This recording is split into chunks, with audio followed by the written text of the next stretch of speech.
hören und sehen das Gleichnis vom verlorenen Sohn. Jesus sprach, ein Mensch hatte 2 Söhne, und der jüngere von ihnen sprach zu dem Vater, gib mir, Vater, das Erbteil, das mir zusteht. Und er teilte Hab und Gut unter sie. Nicht lange danach sammelte der jüngere Sohn alles zusammen und zog in ein fernes Land. Und dort brachte er sein Erbteil durch mit Fassen. Als er nun all das Seine verbracht hatte, kam ein großer Hunger über jedes Land, und er fing an zu darben, ging hin und hängte sich an einen Hörer jedes Landes. Der schickte ihn auf seinen Acker die Säue zu hüten. Und er begehrte seinen Bauch zu füllen mit den Toten, die die Säue fraßen. Aber niemand gab sie ihm. Da ging er in sich und sprach, wie viele Tagelöhner hat mein Vater, die großen Füller haben. Und ich verderbe jeden Hunger. Ich will mich aufmachen und zu meinem Vater gehen und zu ihm sagen, Vater, ich habe gesündigt gegen den Himmel und vor dir. Ich bin in Fort nicht mehr wert, dass ich dein Sohn heiße. Mache mich zu einem deiner Tagelöhner. Und er machte sich auf und kam zu seinem Vater. Als er aber noch weit entfernt sah ihn sein Vater und es jammerte ihn. Er lief und fiel ihm um den Hals und küsste ihn. Der Sohn aber sprach zu ihm, Vater, ich habe gesündigt gegen den Himmel und vor dir. Ich bin in Fort nicht mehr wert, dass ich dein Sohn heiße. Aber der Vater sprach zu seinen Knechten, bring schnell das beste Gewand her und zieht es ihm an, und gebt ihm einen Ring an seine Hand und Schuhe an seine Füße, und bringt ihm das gemästete Kalb und schlachtet es. Lasst uns essen und fröhlich sein, denn dieser mein Sohn war tot und ist wieder lebendig geworden.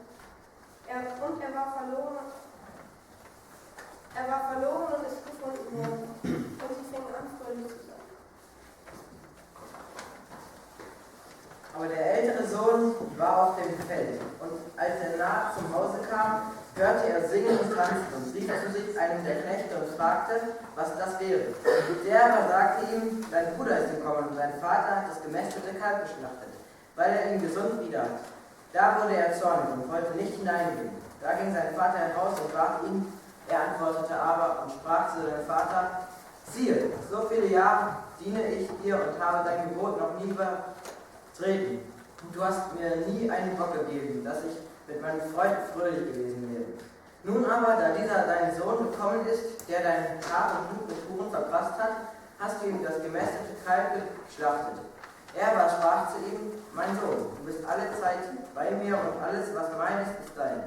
Du sollst aber fröhlich sein und guten Mutes sein, denn dieser dein Bruder war tot und ist wieder lebendig geworden.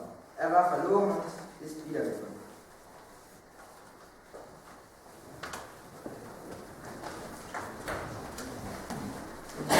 Das nächste Lied singen, Anker in der Zeit.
immer ein großes Haus vorgestellt, so alleinstehend, umgeben von Wiesen und Feldern.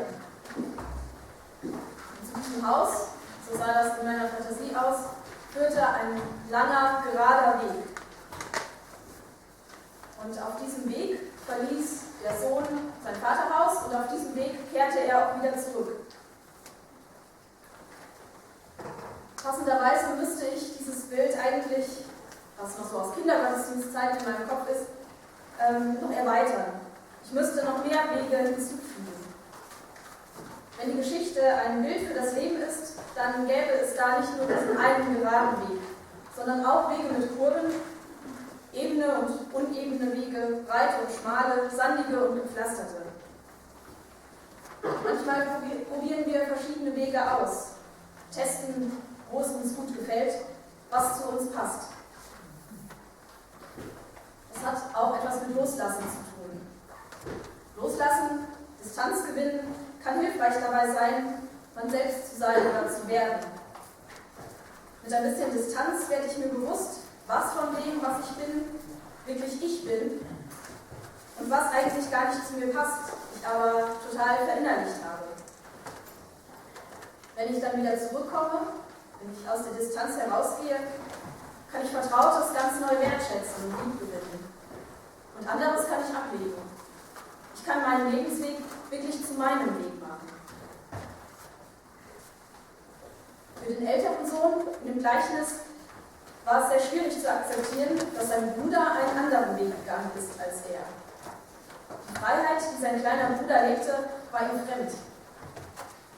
Und dass sein Vater beide Söhne lieb hatte, trotz ihrer unterschiedlichen Lebenswege und Entscheidungen, dass er ihn hatte gehen lassen und sich jetzt einfach nur freute, ihn wiederzuhaben, das konnte der ältere Sohn nicht gut mit ansehen.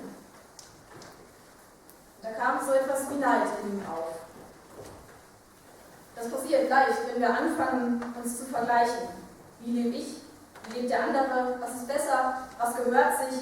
Was geht gar nicht? Das Motto dieses Gottesdienstes, sei du selbst, ermutigt dazu, auf mich selber zu schauen. Auf mein Herz zu hören, auf mein Bauchgefühl und meine Gedanken. Und mich selber zu fragen, wer bin ich, wenn ich wirklich ich selbst sein darf? Wenn ich selbst bin, dann brauche ich nichts, was die andere hat. Dann freue ich mich über jeden, der seinen eigenen Weg geht. Dann feiern wir, um im Bild des Gleichnisses zu bleiben, alle zusammen und feiern und essen. Am Wohnzimmertisch zu Hause oder auf dem Kultsofa im Lukaf oder in unseren Gottesdiensten. Ich wünsche mir Orte, an denen ich selbst sein kann. Solche Orte wünsche ich Ihnen, den Konfis und heute zum Jubiläum natürlich ganz besonders euch Jugendlichen aus dem Lukaf. Amen. Da berühren sich Himmel und Erde. Lassen Sie uns singen.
wohnen wollten, also in seiner Nähe. Ach, ich dachte, das wäre so parallel mit der Südwest, kommt jetzt uns. Wirklich? Richtig. Ja, das ist auch. Jetzt ist dann wieder so, wie du bist. Alles in Ordnung.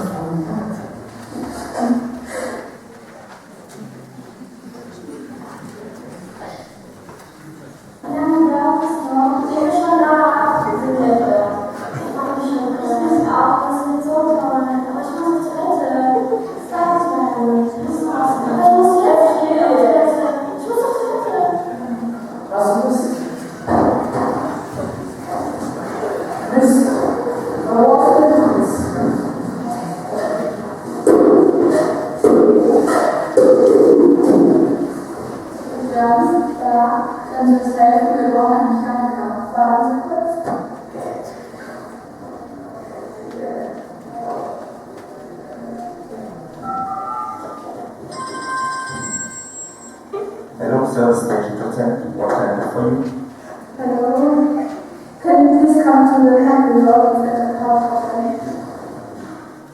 Yes, I'm coming.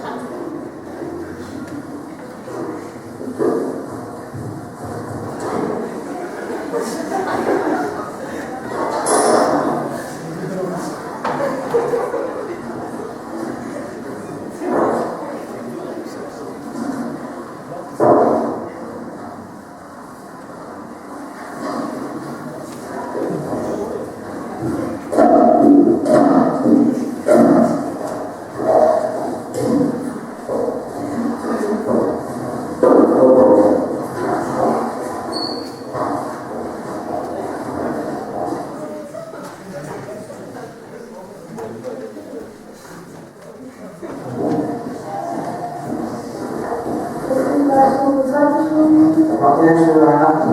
Überall. Dann guckt schon mal von Dach oben. Gute Idee.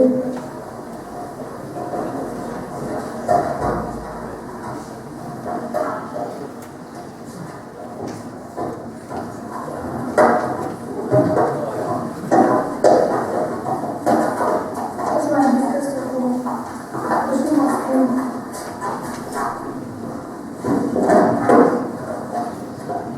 Was du was?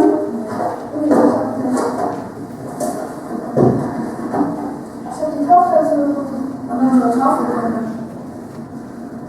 Richtig schön was machen. Ja. Sag ich, toll gemacht. Ist Gott überhaupt bei uns? Das war ich auch. Natürlich bin ich durchgehend drauf. Auch wenn ich es nicht merke. Stimmt. Ich habe euch auch zum Beispiel geholfen, als meine Oma gestorben ist, den täglichen Schmerz zu überwinden. Danke. Kannst du zufällig auch unsere Tageslichter abnehmen? Die sind seit Donnerstag bei euch in der Liste. Ach ja, stimmt. Danke auch so. Danke.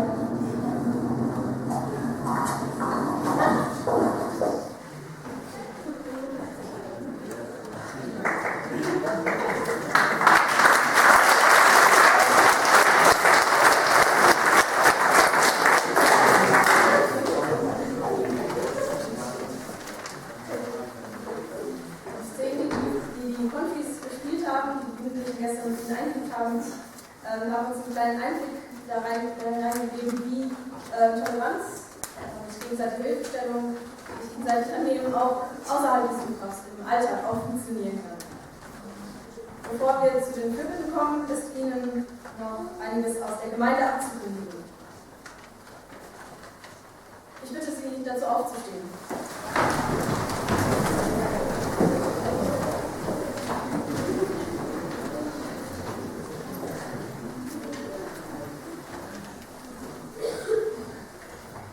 In unserer Gemeinde verstarben Diethelm Krüger aus Brilon im Alter von 82 Jahren. Die Beerdigung fand am Mittwoch statt.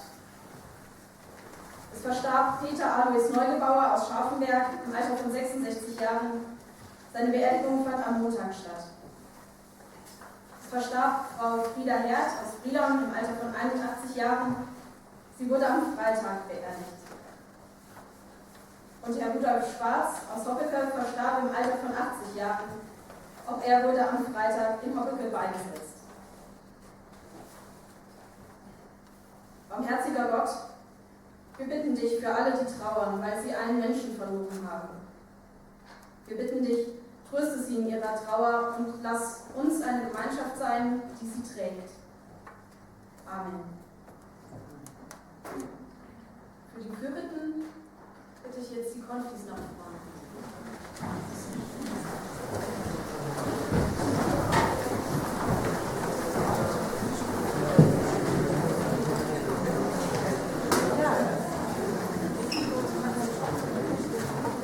Gott, ich denke vor dir an meine Kollegen in der Schule. Ich denke an uns, weil wir in der Pause oft nur rumstehen und wissen nicht, was wir reden sollen. Bitte zeige du uns, wie wir gut reden können und auch die Gefühle zeigen. Gott, ich denke vor dir an alle Schülerinnen und Schüler, die mit ihren Mitschülern nicht zurechtkommen bzw. von ihnen gemobbt werden. Ich denke an sie, weil sie meistens nichts dafür können und es für sie schrecklich ist. Ich bitte dich, zeige du ihnen deine Nähe, indem ein paar Mitschüler dies bemerken und diese dann unterstützen. Gott, ich denke vor dir an meine Fußballmannschaft. Ich denke an sie, weil sie einfach alle gut drauf sind und wir immer zusammenhalten. Bitte dich, zeige uns deine Nähe, indem du uns immer zusammenhalten lässt und wir nie auseinanderbrechen. Gott, ich denke vor dir an meinen Freund. Ich denke an ihn, weil ein anderer Schüler gedankenlos ihm einen Stein vor den Kopf geschossen hat. Ich bitte dich, zeig ihm deine Nähe und schütze ihn vor überraschenden Steinangriffen. Gott, ich denke vor dir an das Flughafen und alle, die da mithelfen. Ich wünsche ihnen, dass viele neue Jugendliche zu Besuch kommen. Ich bitte dich, gib ihnen weitere 15 Jahre Freude an der Arbeit.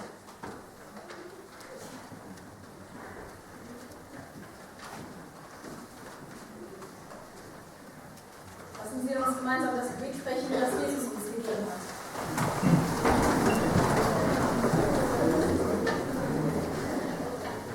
Vater unser im Himmel, geheiligt werde dein Name, dein Reich komme, dein Wille geschehe, wie im Himmel, so auf Erden. Unser tägliches Brot gib uns heute und vergib uns unsere Schuld, wie auch wir vergeben unseren Schuldigen. Und führe uns nicht in Versuchung, sondern erlöse uns von dem Bösen. Denn dein ist das Reich und die Kraft und die Herrlichkeit in Ewigkeit. Amen. Nehmen Sie den Platz.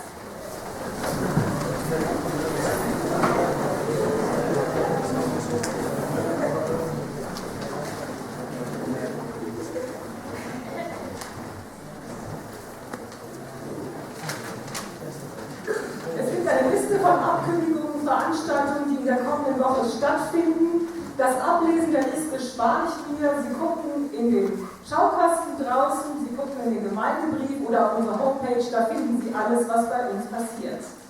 Was ich heute wichtig finde, ist, dass wir gleich Kollekte einsammeln. Sie können sich schon denken, wofür Jugendarbeit in der evangelischen Kirchengemeinde Brilon, dass sich es lohnt, dafür Geld zu sammeln und Herz und das, was im Beutel ist, abzugeben. Das, denke ich, haben Sie und ihr heute alle gesehen. Wir hoffen, dass die Arbeit hier weitergeht. Und zwar diese Arbeit, die heute Abend wie ein bunter Blumenstrauß war, finde ich.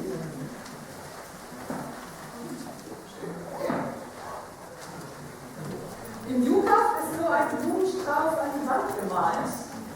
Ein junger Mann streckt sich aus und geht mit Blumen gegen Mauern, die einengen. Heute ist dieser Blumenstrauß generationenübergreifend und jahrgangsübergreifend zum Blühen gekommen. Konfirmanden und Konfirmandinnen mehrerer Jahrgänge, JUCAF-Leute mehrerer Jahrgänge, Alumnis und auch Jörg, der das JUCAF gegründet hat und damit die Tradition der Teestube, die hier in diesem Haus immer schon war, auch weitergeführt hat. Wir alle haben mitgemacht und sogar ein paar bunte Blumen aus Meschede, mein Mann und meine Tochter, haben mit Musik gemacht. Das JUKAF wird 15, ein Jahr älter als ein konfirmierter Jugendlicher unserer Gemeinde und wenige Jahre, 3 Jahre älter als ein Jugendlicher, der in Mission Possible verabschiedet wird. Das JUKAF ist also genau im richtigen JUKAF-Alter. Mit 15 wird hier Verantwortung übernommen, mit 15 gibt es tolle Ideen und vor allen Dingen auch eine Menge Energie, um diese umzusetzen. Ein Blumenstrauß für euch, JUKAF-Leute aller Art, stellt ihn auf bei euch unten und freut euch dran.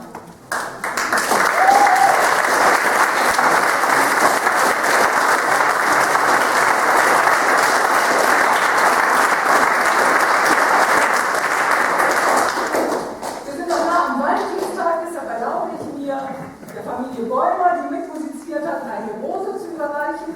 Und auch Miriam. Du hast heute den ersten Gottesdienst mitgemacht und ich fand das super toll, dass du die Hauptverantwortung hier in diesem JUKAF-Gottesdienst